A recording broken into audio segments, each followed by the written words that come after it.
I like Kenzo as a singer, and he has a value, but I don't think his value is in advising the president. I think the president was frightened. He got frightened with Bob Wine and the support he attracted. He now thinks one way of neutralizing Bob Wine is appointing every singer to something. That's how he ended up appointing Catherine Kusasera, Butcherman. He thinks every singer now must be appointed, and that's the only way you can deal with Bob Wine. And I think that's the only consideration, because I told you earlier, when I was making a presentation to Parliament, there is a column of academic qualification under the list of staff of President's office, where for Catherine Kusasira, where you are supposed to have academic qualification, you have Nini number. And I think our qualification is that she's a musician. So that's how diluted public service has become. And I think all the singers or musicians, wherever you are, just prepare yourself. You are all about to be appointed either presidential advisor or presidential assistant, because Museveni thinks you neutralize Bob Wine by attracting every musician.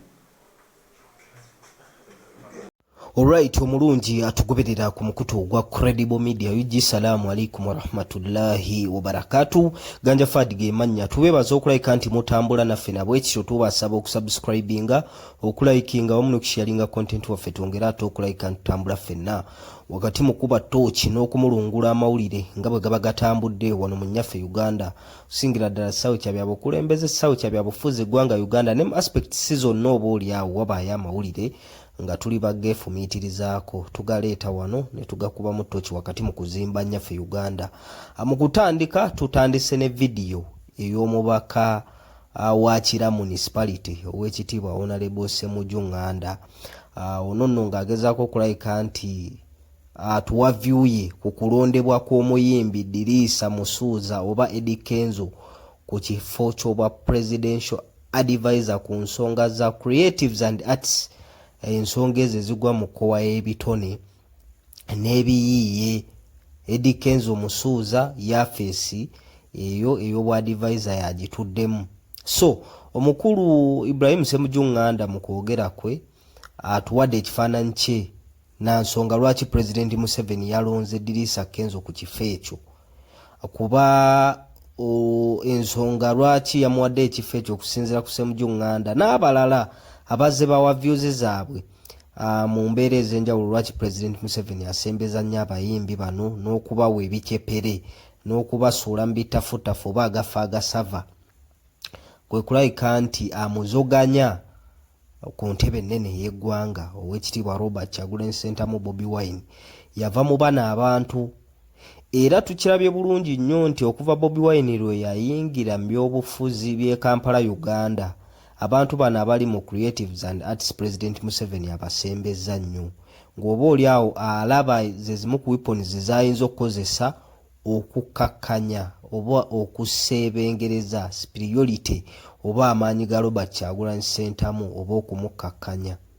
Jjukira nti abantu bano bapolinga crowds, era nga Bobi Wine initially bwe yali yakeeyunga mu byobufuzi, bwe yagendanga n'akubalaale ne ziwuuma, abantu bangi nnyo abaagereesanga nti Bobi Wine ekimuleetedde abantu okujja bangi bwe batyo lwakuba muyimbi bazze mulabako.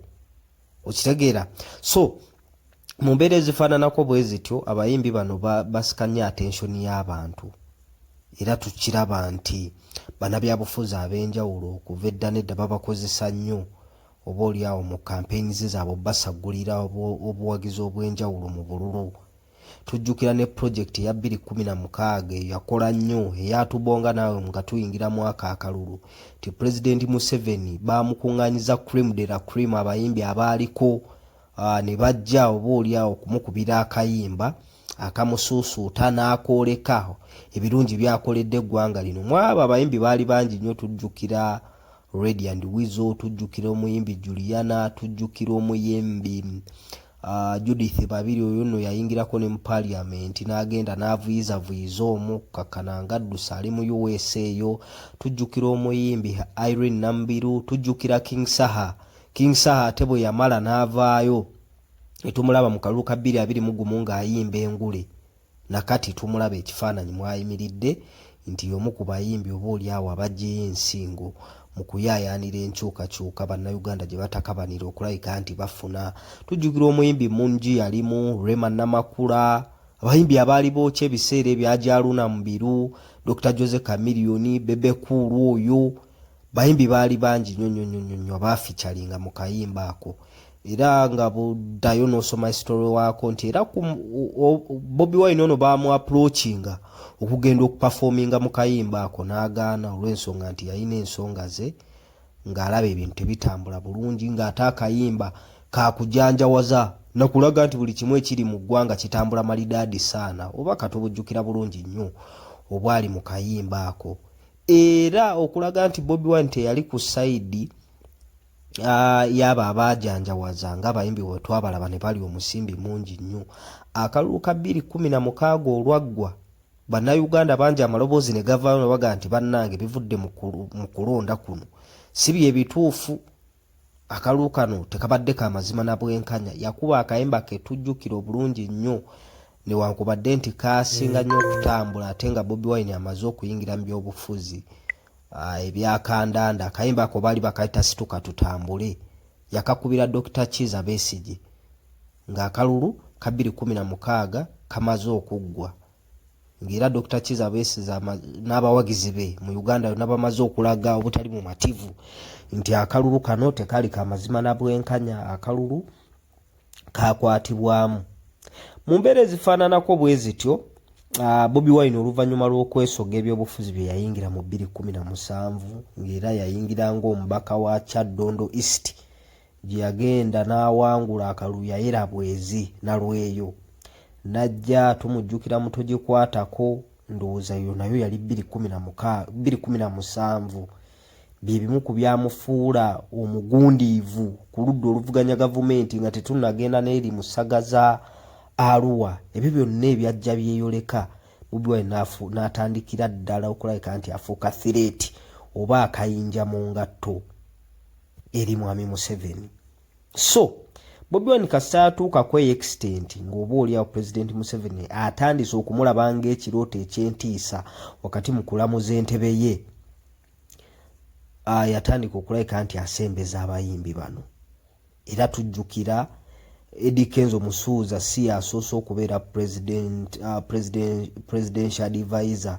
Tujjukira omukyala Catherine Kusaasira ndowooza Ssemujju mu kavidiyo ke tutandise nako akoogeddeko nti bwe yali amukeberakeberamu omanyi ba presidential advisor abo balina qualifications zaabwe eza academics ze balina okulabika nti baba nazo. Bwe wa Catherine Kusaasira waliwo nini namba n'ekiraga nti mukyala muyimbi, she's an artist. Oyo ne yeewangulira effeeryo. Omukyala omulala efuulu figa Nakanguubi oyo tumujjukira nga yali ku sayidi ya nkyukakyuka era ng'akubira ekisinde kya People Power ekikopo okwekutula. Kaakati bwe baalaba nga fuulu figa afuuse fuulu figa ne bamutega akamwanyi. Akamwanyi ako bwe baakamutega n'atandika okulabika nti ate emmundu azitunuza eri abadde mukama we Robert Kyagulanyi Ssentamu. Mu kumusiima naye baamuwa ekya presidential advisor fuulu figa oyo gwe mulaba. Era abaddeko asaavinze ebbanga lyasaavinze kati simanyi oba akyali ebibye naye biwanvu bw'obidiiginga deep ali eyo naye atolotooma ebintu byandibanga tebimutambulira bulungi mu mbeera emu oba endala. Omuntu omulala era gwe baawa obwa presidential advisor yali Buchaman ku nsonga za ghetto. Era Buchaman ono ekyamuweesa nga bamanyi asobola okugenda oba oliawo nakkakkanya Bobi Wine mu ghetto. Jjukira nti ono yali vice president wa Bobi Wine mu Firebase. Ng'era bamanyi nti amanyi Bobi Wine left, right and center. Era bamanyi basonze banyize pese tuufu lye bayinza okukozesa okulabika nti bakkakkanya amanyi ga Bobi Wine mu kisawo kino eky'ebyobufuzi nga bakozesa abaali bakyaliibe. So kakati Dirisa Kenzo okugwa mu kifo kino abantu kye bakomplainingako ne bagamba abaana abasomye abaana abalina academic qualifications mu arts muno bwekuba nti ayagala kulonda muyimbi nti oba ayagala kulonda munnabitono oba omuntu ali mu creatives teyanditunuddeko ku bantu abalala oba oliawo ababugumyeko obulungi nga be bandisaanidde okulabika nti bamuadivisinga. Naye ekigendererwa kya mwami Museveni okusinziira ku views ez'enjawulo kyakulonda muntu ng'agenda mukolera oba oliawo okufuukira Bobi Wine omwenyango oba oliawo okufuukira Bobi Wine kalali. Dirisa Kenzo ono azze ayogera ebigambo eby'enjawulo ng'era agamba nti nze siri politician nga bw'agezaako okulabika nti akipronouncing era saagalira ddala byabufuzi sibiriimu okitegeera naye ng'ate oba oliawo ebigambo ebimufuluma mu bikaawu nnyo ku saidi ya Bobi Wine ng'amwolekeza obusungu obutagambika ng'era agamba nti ensonga zaabwe ezaamuleetera okwawukana ne Bobi Wine si za byabufuzi ziri pasono era nga kyasitiikingako oba kyasimbako amanyu nti nze siri munnabyabufuzi n'enteekateeka eno eya federation abaana benawulira bagezaako okulabika nti bagijungulula naddala biigaayo oyo ng'agiyita federation nti yakiferefere kiri ku mikutu gimugatta bantu kuno.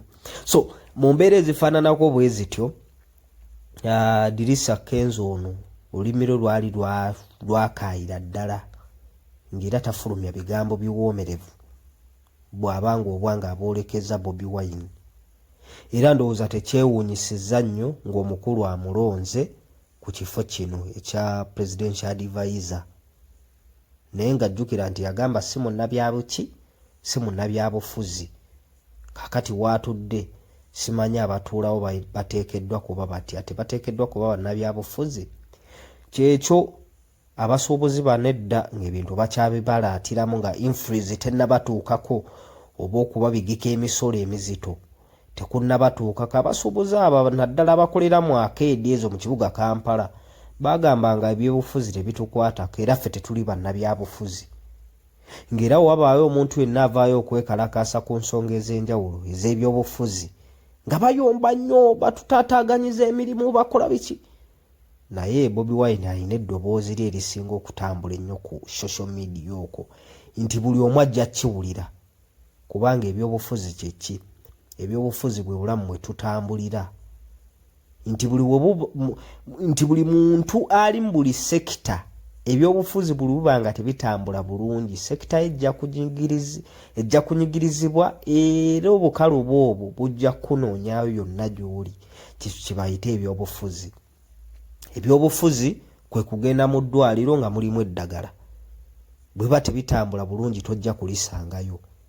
Ebyobufuzi kwe kutambulira ku nguudo ennungi nga kakeeka business transactions zonna ng'ebintu bitambula bulungi nnyo abalimi ebyamaguzi ebirime byabwe biva bulungi nnyo mu nnimiro okugenda mu katale ng'enguudo nnungi n'abasuubuzi kyekimu. Ebyo byebyobufuzi kitegeeza bwe ba tebitambula bulungi enguudo ezo tojja zifuna ezinaaleetawo simplicity mu nkola y'emirimu. Ebyobufuzi kyeki ebyobufuzi omwana w'okufuna ebyenjigiriza byateekeddwa okufuna bwe ziba nga government schools nga facilities ne learning environment nga nnungi bulungi ebizimbe weebiri abasomesa basasulwa bulungi kyekyo kibayite ebyobufuzi. Kuba bwebanga byetobeseemu ebintu nga corruption obuli bw'enguzi obulyake n'obulabbayi service delivery tojja kuzifuna. Naawe omulimi byonna by'olime tebijja kufuna katale bwe kiba nti ebyobufuzi tebitambula bulungi. So nabwe kityo abantu abayogera nga balina enjogera eyo nti ebyobufuzi tebinkwatako right about now buli muntu atandise okutegeera nti ebyobufuzi buli bwebanga tebiteredde teri kiyinza kutereera mu bulamu bwa mwana Adamu. So mu mbeera ezifaananako bwe zityo abayimbi bangi nnyo oba oliawo abagudde mu bifo n'abantu abali mu creatives lwa Bobi Wine ono lw'ensonga nti gino guno gwe musingi gwe eno gye yafubutuka bwe yalaba ebitatambula bulungi mu ggwanga lye n'awanika omukono n'agamba nedda nvuddeyo okulabika nti nkolanga eddoboozi ku bantu bano abaatufuula kye tuli kuba ffe ng'abayimbi ojja tolina kyoli era mu interviews abayimbi ze bafuna opportunities ze bafuna mu interviews ezisookerwa ddala kusaba bantu banange mu nnyambe mu mpagire nga bwe mwawagira gundi nange ngenda bakuba omuziki kitegeeza abantu bano bakuvujjirira n'obuwagizi bwabwe nga bakuteeka ku mitima gyabwe okuwa amatu kikulu nnyo okuwuliriza ebyo byobaweereza oba byoderivalinga then n'okusupportinga financially that is in case ostaginze concert abantu bano ne bajja okuwagira okitegeera mu mbeera ezifaananako bwe zityo kitegeeza nti ebyobufuzi buli we bireetawo embeera ey'akanyigo bantu bano abaakusitula n'otayogera ndowooza kyekiri azawo kye yali ayogerako era kye yali agezaako okulabika nti asitiikingako nti abayimbi lwaki musirise n'abamenya amannya abayimbi ab'enjawulo ne bano betulaba obaoliawo Pulezidenti Museveni saawa zino baataddeko bubiibu baaliisiza ku bijiiko baabudaabuda okufaako obufi azawo yabakoowoola nti bannange muveeyo mulabike nti muyimirira n'abantu baba abafuula ekyo kye muli so Lisa Kenzo ekifo ekyaba presidential advisor yakyewangulidde mu mbeera ezifaananako bwe zityo era nga y'omu ku bagenda okuwapula president mu nsonga ezo eza creatives and arts oba ensonga z'abannabitone era jjukira nti omukulu ono era ye president wa federation ezimu ku initiatives zaayo oba ebimu ku byagitonzaawo kwe kulabika nti erwanirira copyright naye kaakati bakulembeze ab'okuntikko buli webatandika okulabika nti babaliisiza ku kijiiko bababudaabuda babanyiga amasaagi ng'ate copyright eno oba oliawo ebbanga lyemaze nga abayimbi bagiyaayaanira bagitakabanira okulabika nti bagifuna naye ng'oba oliawo bagisaba tebagibawa eringa federo bandibadde okugifuna bakozesa eddoboozi ery'omwanguka bakozesa eddoboozi nga si lya muzannyo ng'eddoboozi oba oliawo kambwemukko kuba ekintu ky'osabidde ebbanga nga tebakikuwa ate tuyinza kukisaba nga wenna weewombeeka naye abakulembeze baabwe badirisa Kenzo bali eyo babawadde ebifo kwegamba babawadde obukuumi beeyagala okufaako obufi kati tetumanyi ekyo kirekawa copyright eno abayimbi oba oliawo gye batakabanira okulabika nti bafuna ono nayo yaleetako olutalo wakati wa Dirisa Kenzo ono ne principal oba president Bobi Wine mu mbeera ezifaananako bwe zityo okuwanyisaganya ebisongovu tujjukira okufa kwa Katolo Bwama nga Bobi Wine abagamba bannange handout zino ze babawa oba buno bukunkumuka bwe bagezaako okulabika nti babakanyugira babakola ki si bwe mwetaaga copyright kuba tukirabyeko mu nsi ez'abayimbi oba ebintu byonna ebya creatives and art bwe babawa copyright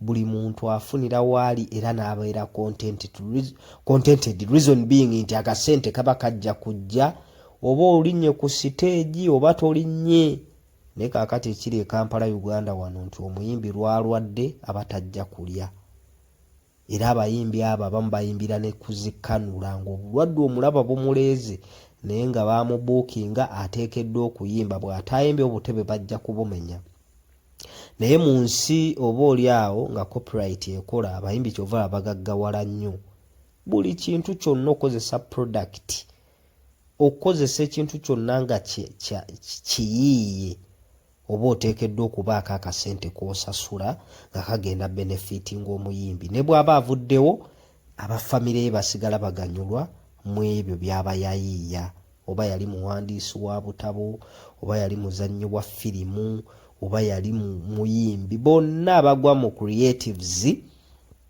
copyright eno bagyetaaga eyo naye ekyali awo tetumanyi oba ddala kituufu abayimbi bano banagifuna n'embeera nga bwetambula mu ggwanga.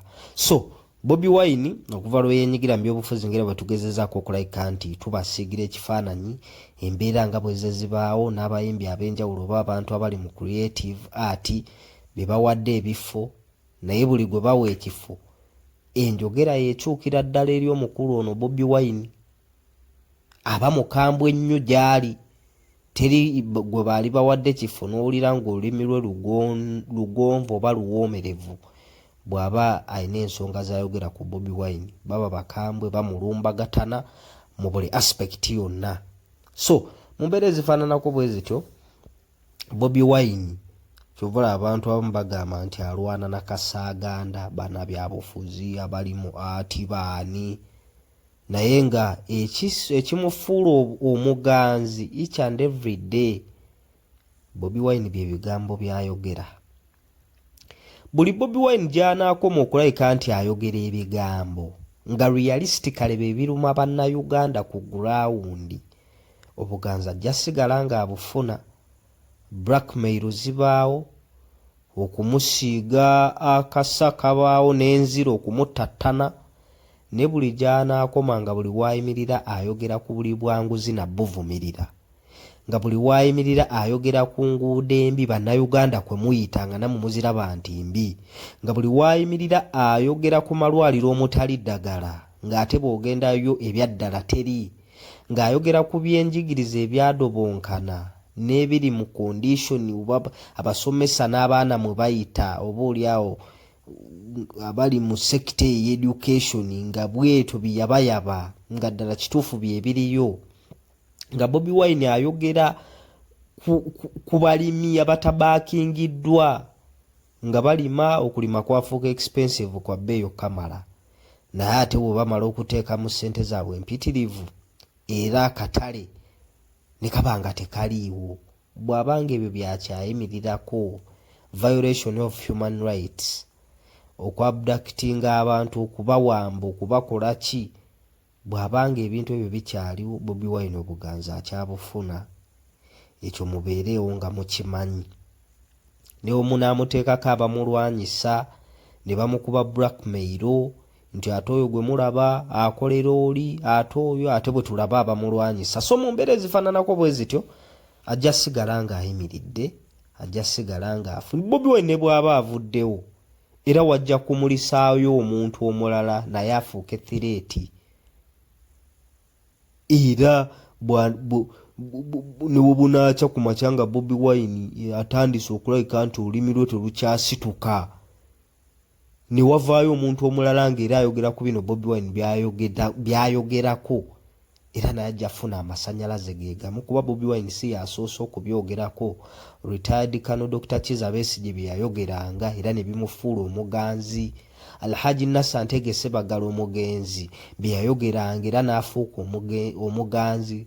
Paul Kawanga Ssemwogere bonna babadde bavuganya mwami Museveni ku level y'entebe y'eggwanga ennene, ne bafuna amasannyalaze ne baagalwa nnyo eri bannayuganda. Bye boogera bwe biba nga bikyaliwo bye bazze boogera, bannayuganda bajja kusigala ng'oba oli abo batambula nabo. So zezo ensonga za Dirisa Kenzo yagudde mu kifo era nga presidential advisor ku nsonga ezo eza creatives and arts. So katulinde ebintu nga bwe binaatambula, naye nga tubebaza okulabika nti mutambula naffe ku mukutu ogwa Credible Media UG. Tubasaba okusubscribinga, okulayikinga wamu n'okusharinga content waffe, twongera ate okulabika nti tutambula ffenna. Ganja Fad ge manya Credible Media UG gwe mukutu. Salaamu alaikum wa rahmatullahi wa barakatuh.